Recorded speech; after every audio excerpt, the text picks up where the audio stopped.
All right, you're welcome back. And the conversation, as this first instance, is about security, or what some might say is insecurity. And it's not entirely new, actually, but it's taking a very dangerous dimension, especially when you are trying to quell the ones we have on our hands, the challenges posed by bandit, terrorists, different groups, wrecking havoc, abducting people, killing, attacking military formations, and just roaming, appearing to be roaming free in different parts of the country.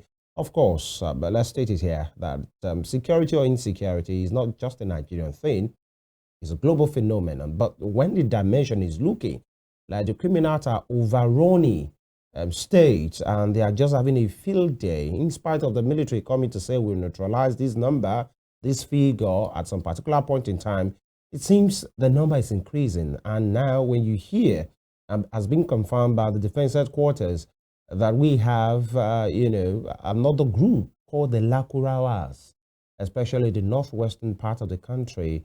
We allow you to see a video in which the military talked about this at the right time. But then, just to put a context there, the military high command has confirmed the presence of a new terrorist group known as the Lakurawas, some are calling them Lakurawas as well, in Sokoto and Kebbi State. Sokoto and Kebbi State are in the northwestern part of the country, which he says has been exacerbating the security challenges in the north. And this was confirmed by General Edward Buba, the director of Defense Media Operation, who's disclosed this at a press briefing at the defense headquarters in Abuja last week. And he said the terrorists are since been kept at bay by the joint security forces. But then the news we are hearing was, as of last week, almost like 15 persons have been killed by these bandits in Sokoto and Kebbi, which used to be relatively peaceful. Because we're not talking about Borno or Yobe or Kaduna here. Sokoto, the seat of the caliphate, and Kebbi State down to Zamfara. And these are some of the things we are seeing at this time as well. And, just because of time, General Edward Buba, if actually the clip is ready, we'll play it. He talked about that when these persons came in, they came in a friendly manner, and they are now an offshoot, of the coup in Niger. And so they came in through our borders, and the Nigerian people at that end opened up to them. They were warm with them, and the indoctrination started, and the people, didn't really get to speak up. But, let me just allow you to watch this video, and then we'll come to our guest. In the Northwest. This sect is known as Lakurawa. The Lakurawas are affiliated to terrorists from the Sahel, particularly from Mali and Niger republics. They began incursion into northwestern part of Nigeria, namely Sokoto and Kebbi states. And like I mentioned, they came in from Niger and the Mali axis. Now, why are we seeing this at this time? This came as a result of the coup that took place in Niger Republic. Prior to the coup, we had joint border operations with Nigerian security forces, which kept these terrorists at bay. Now, when that coup took place and there was a breakdown of cooperation between both countries, the terrorists took advantage of the gaps in cooperation and made incursions into northwest Nigeria. They exploited the difficult terrains and made incursions into remote areas in our northwestern states. And when they came in, they started spreading their ideology. Now the issue is, when they came in, did the people see them? They saw them. What did they do? They embraced them rather than report them.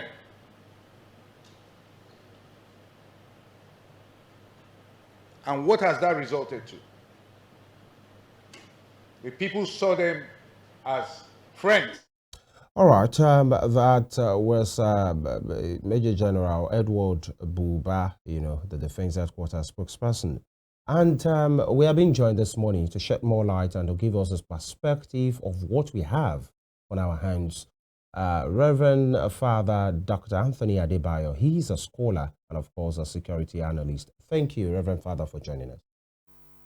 Thank you. Good morning. Yes, sir. Very quickly, what do you say? I'm sure you followed the story and you've just listened, to that excerpt of the briefing by General Buba. They have said so many things. They came in through this way, the people weren't talking, all of these things. What do you make of it? Well, thank you.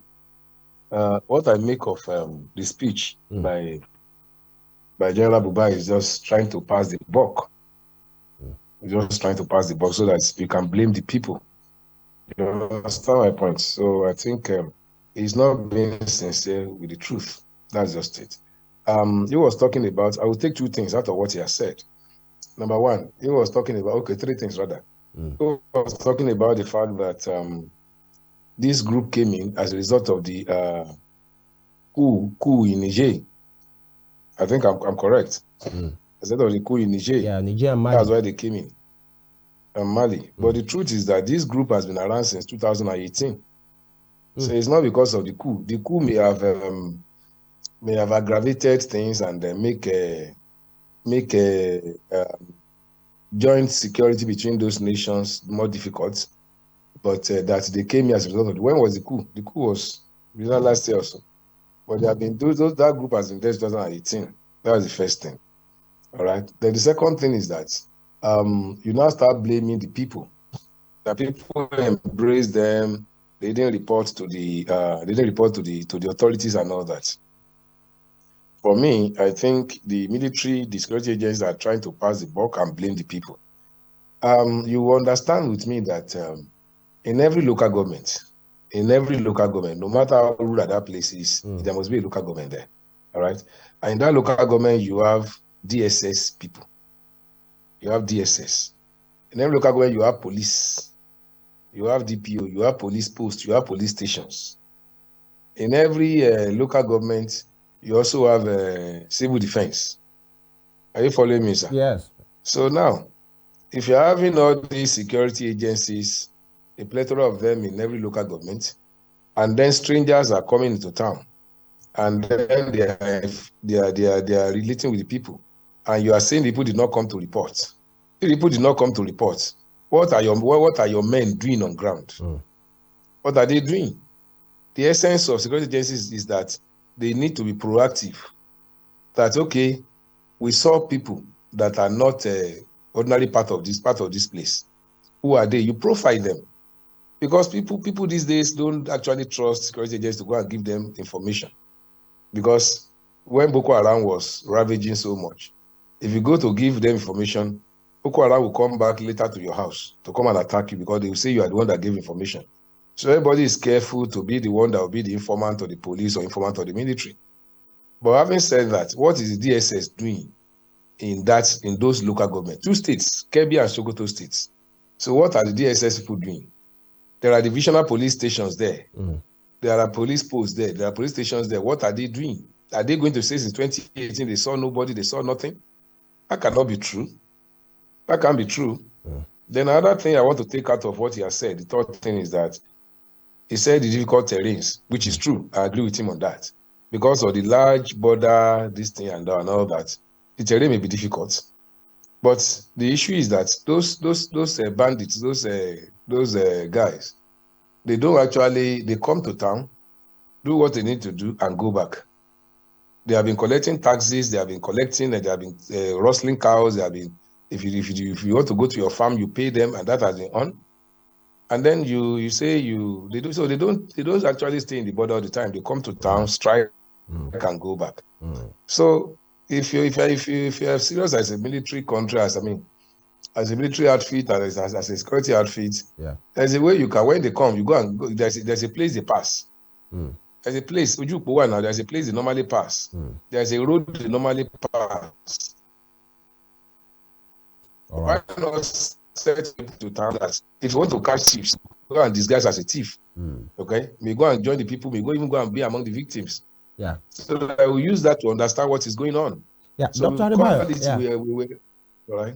Yes, because of time. Now, one would want to say, what exactly is the ideology of these criminals right now? Because when Boko Haram came, you could deduct in their name, Boko, book, is Haram. It's Western education is forbidden, Western even education. though they've done beyond that. But for these ones now, because there are some residents in Sokoto State who said they came in as headers, and that these are what we have on our hands. And a security expert again has said these guys are not just ragtags. Yes, they might have came in different guys, but they are now using drone to even monitor the activities of the military and the people. So we can't just discard them as ragtag. But the question is, what do they want? What's the ideology? Okay. I agree with you that they're not ragtag groups.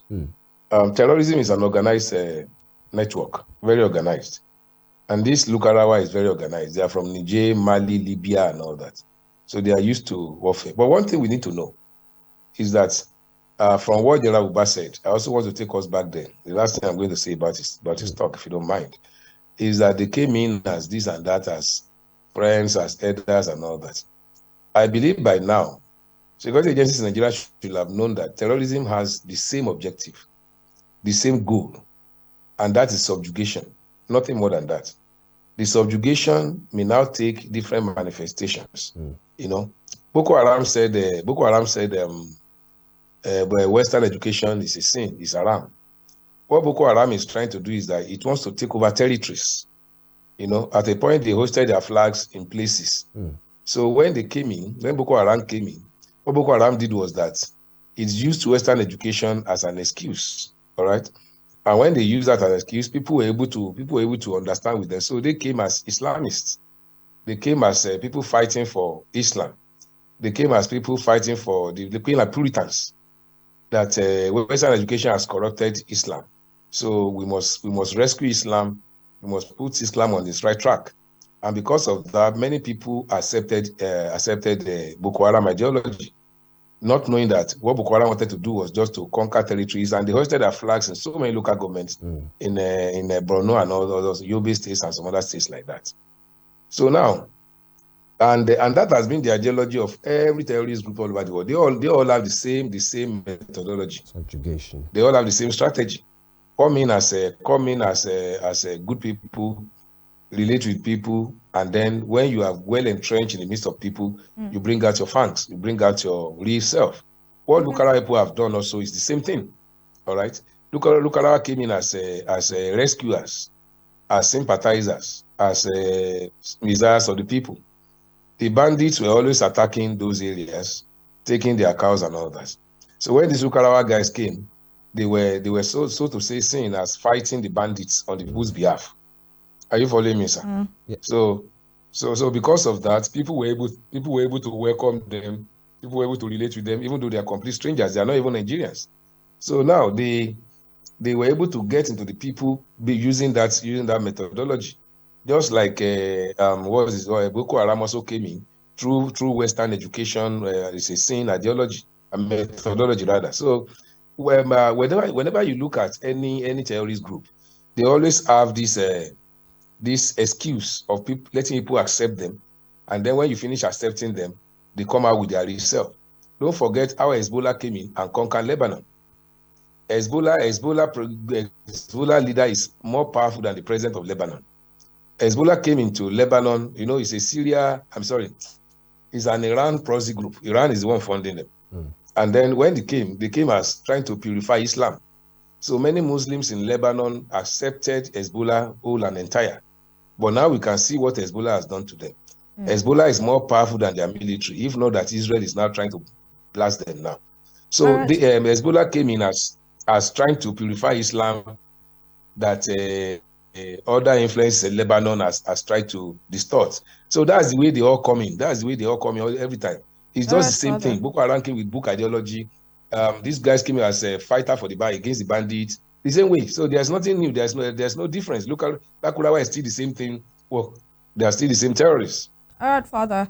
Now, you mentioned that this group came in as rescuers, the deliverers of the people, Yes. To fight bandits. Now, Fighting according to against reports, they are now in connivance with the bandits, terrorizing the people. Yes. And, what Yes. General Buba said earlier, saying the people welcomed them. They might have welcomed them because they thought these are our friends who helped us chase out the bandits. Now, my question is, shouldn't the army really be ashamed of itself that a group came into the country, a group from another country came into the country to help your own people fight against bandits? That was in the year 2018. Then they made a return again, in 2023 thereabout, and settled down in the location. And now they are passing, the blame to the people, saying they welcomed them. Shouldn't the army really be ashamed of itself in all of this? Yeah, that's what I've said. Not only the army, the DSS. They should start running after Yahoo boys. The DSS, the police. They have failed in their duty. All of them have failed. You cannot. I really agree with you, the point you brought out, that people from other countries came and they rescued your people from bandits, and you could not do anything. So what is wrong with the terrain that those ones can pass and you cannot pass? That's what is wrong with. Are you saying you don't have you have no way of getting to the people to save them from bandits? And then terrorists are able to get their way to the people and save them from bandits. So blaming the people is very wrong, like I first said, very, very wrong. If you have failed in your own duty, don't blame the people. Don't blame them. So people saw them as So do you think that there may be a hand of some top guys in the emergence of this new group? It is often said that if insecurity lasts more than 24 hours in a location, then you need to start asking your leaders some questions. The Lakurawa group has been in the northwestern region since 2023, and it seems the army are handicapped on where to go and what to do. Just finding out. Exactly. So, do you consider this new group as some money-making venture for some top or big guys? Well, I will not subscribe to that. That is a money-making venture for some groups in Nigeria. But though I will not rule out the fact that some big guys, especially religious leaders, may be involved, and political leaders may be involved, and trying to also use them for election. You never can tell all these things. But the basic thing is that these guys are not even Nigerians, so they have their own links. They have their own leaders somewhere else. It's just that they may use some people to come in and then make them promises that, okay, when things are going on, when the military want to discharge, you tell us where they are passing, you tell us what they are doing. I agree that you may have some hand, but basically, the hegemonic ideology of terrorist groups is that they want to conquer territories, and if they are going to conquer territories, they don't look back. They are affiliated to different groups.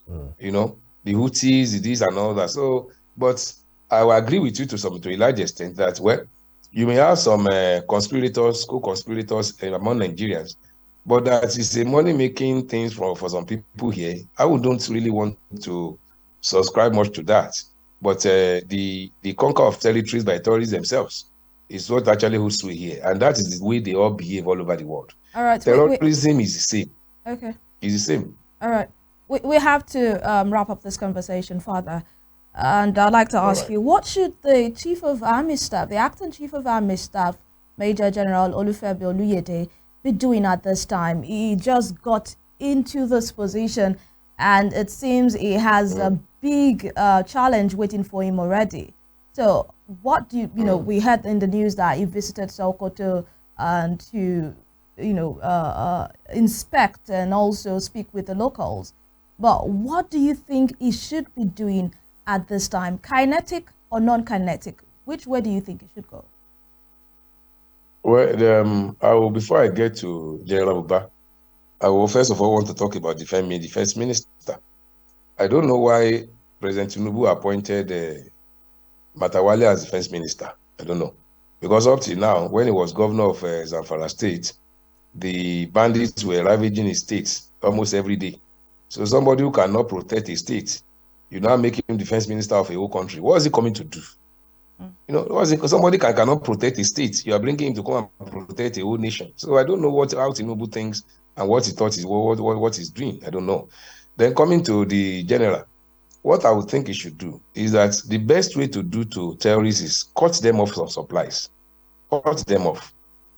You have spoken with the locals. Even when you have failed in your duty, you have spoken with the locals. The locals have told you where they normally come from. You know, are you with me? Yes. The locals have told you where they normally, because anybody coming to a place must have a place that the person is passing through.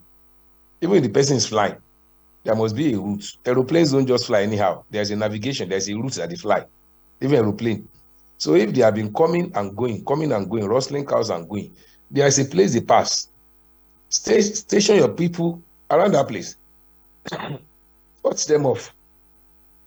Where they are going between the people and the band and the terrorists. Situate your people there. Let them stay there. Not that it is when they strike, you now go and bring your people from a soldier from state capital. And then, let's start going. No, it doesn't work.